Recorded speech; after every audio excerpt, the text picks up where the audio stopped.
అందరికీ ఇప్పుడు కొబ్బరి లడ్డు ఎలా చేయాలో చూపిస్తాను. కాజు ఇలా నెయ్యిలో వేయించుకోవాలి.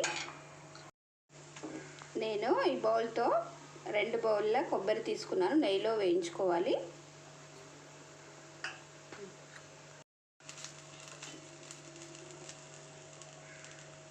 గోధుమ రంగులోకి వచ్చేంత వరకు వేయించుకోవాలి.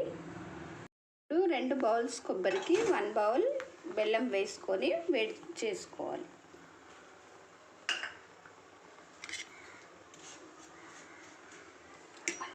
కొంచెం వాటర్ పోసుకోవాలి.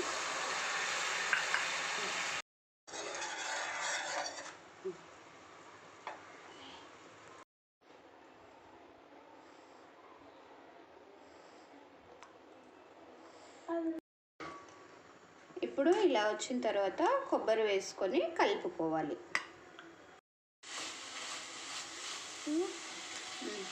ఇలా గట్టిగా అయ్యే వరకు కలుపుకోవాలి. చల్లగా అయిన తర్వాత ఉండలు చుట్టుకోవాలి.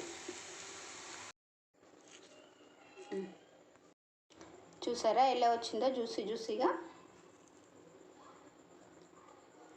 పచ్చి కొబ్బరి యూసెస్ మీకు తెలిసిందే కదండి.